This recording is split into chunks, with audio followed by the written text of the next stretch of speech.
video today we're going to be making some vanilla cupcakes. We need 110 grams of butter, or you could use margarine if that's what you prefer, 110 grams of caster sugar, 110 grams of self-raising flour, 2 large eggs, half a teaspoon of baking powder, and we'll use half a teaspoon of vanilla extract. That's an optional. The first thing to do is to take your butter and pop it into your mixing bowl. And what I tend to do is I put my sugar in next.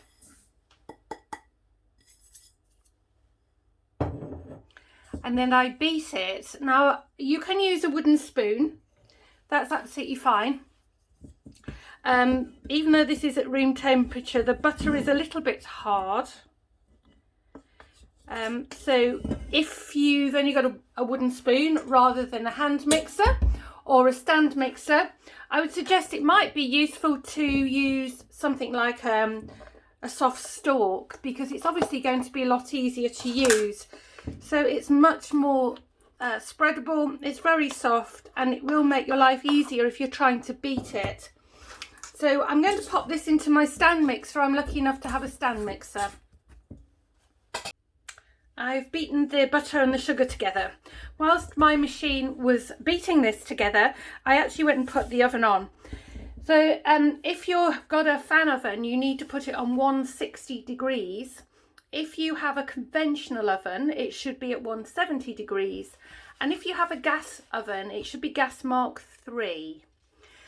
So the butter is nice and soft with the sugar, and now it's time to add the eggs. We add the eggs one at a time. I always crack my eggs into a little bowl or a cup. This is a little ramekin. The reason I do this is because if any eggshell accidentally drops into the egg, at least it's in the ramekin or the cup and it's not actually in the mixture. So I add that in and then I beat it. I've just beaten 1 egg into this, and I'll bring this up to the camera in the hopes that you can see it looks a little bit like scrambled egg. That's absolutely fine, it's not a problem.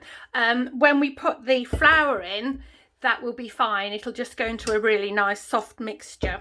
So that's why it looks a bit of a funny mixture now. I'm going to crack the second egg and do exactly the same. I've put my second egg in there. Now what I'm going to do is I'm going to put a little bit of the flour in there, because this will help to stop this scrambled egg looking mixture. So I just put a good spoonful of, and a bit probably, of flour in there before I actually beat it yet again. So my second egg has gone in there. It's quite a loose mixture at the moment. We're now going to add the flour. And although I have already sifted this flour, you can never over sift flour, so it helps to put a lot of air into the mixture. I've also got here half a teaspoon of baking powder.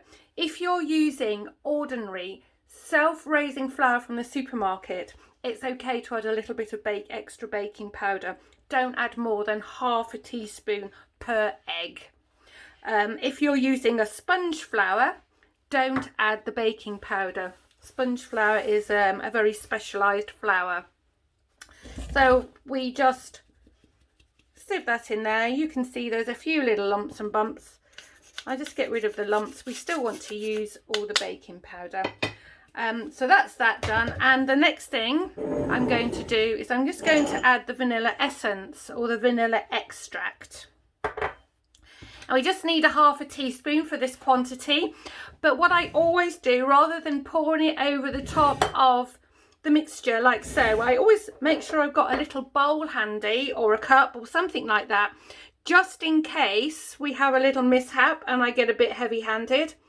So I just do half a teaspoon. That's fine. I wasn't heavy-handed, so I just put that directly into the mixture. And I just scrape this out. We've measured half a teaspoon, so we should really use a half a teaspoon and not leave any behind. I'm now just going to pop this mixture back into my machine. If you're not using a machine, you can use your wooden spoon to mix it. I wipe round the bowl with my spatula, and I've just taken it from the bottom and made sure that everything is mixed in well. You can see the consistency of the sponge itself. It's a dropping consistency, we call it. And now we're ready to put this into our cake cases. I'll just move this to one side and I'll bring over my tin with my little cupcake cases. I've already put them in already, but these are the ones that I'm using. I do like these particular ones. These are PME ones. What I like about them is that they don't peel. So when you put your cupcakes, they actually do stay on the cake itself. So these have got stars. I've got stars and I've got spots somewhere as well.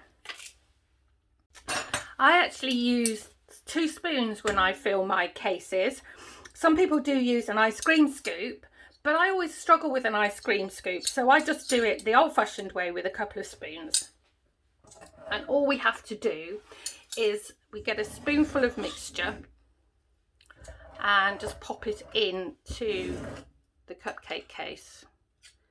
And don't fill it right up to the top, because these will rise, and then of course if they rise too much they'll overflow and then that's spoiled. So I fill mine to about halfway, and I always go round the edge first, because the middle ones usually will take longer to cook in my oven. So we just go round the edge and fill them up. Now it will depend on the size of your cake cases as to how many cupcakes you make. These are cupcake cases, but you can buy fairy cake cases, and the fairy cake cases are actually a little bit smaller than these, so obviously you get more out of your mixture.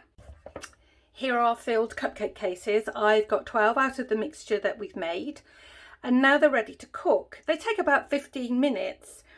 Now the way to tell if they're cooked, they'll be golden brown, and secondly, when you press your finger on the top, they will bounce back. Here's the lovely cupcakes that we've made. They're golden brown. I cooked them in my oven for 14 minutes. And I'd like to share a tip with you. Leave them in the tin until the tin is cold.